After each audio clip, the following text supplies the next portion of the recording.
Fleming के दाएं हाथ का नियम लिखें। ये प्रश्न क्लास 10 के साइंस से है और ये है फिजिक्स से और खास मैट्रिक परीक्षा के लिए है, इसलिए आप लोग वीडियो को स्किप मत कीजिएगा, वीडियो को लास्ट तक जरूर देखिएगा। फ्लेमिंग के दाएं हाथ का नियम लिखें। आप जानते हैं फ्लेम के दाएं हाथ का नियम है और नियम यह है कि जब हम अपने दाहिने हाथ की तर्जनी, मध्यमा और अंगूठे को परस्पर लंबवत इस प्रकार फैलाते हैं कि यदि तर्जनी चुंबकीय क्षेत्र की दिशा, अंगूठा चालक की गति की दिशा व्यक्त करे तो मध्यमा चालक के प्रेरित विद्युत धारा की दिशा को व्यक्त करेगी। तो यहाँ पे हम लिखेंगे, क्या लिखेंगे, जब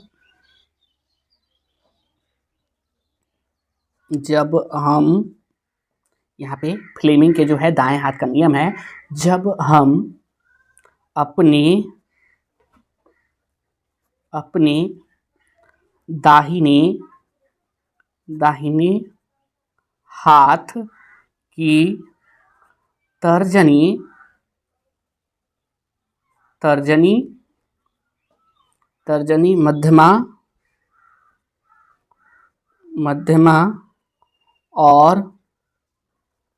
की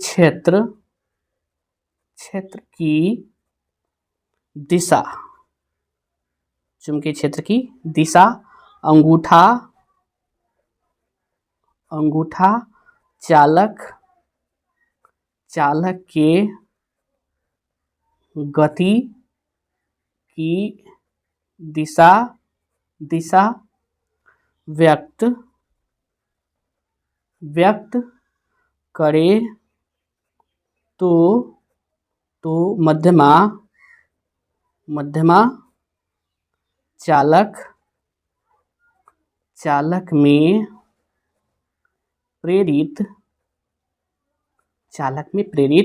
की दिशा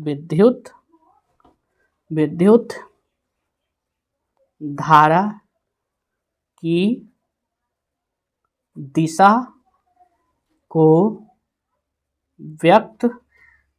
व्यक्त करेगी।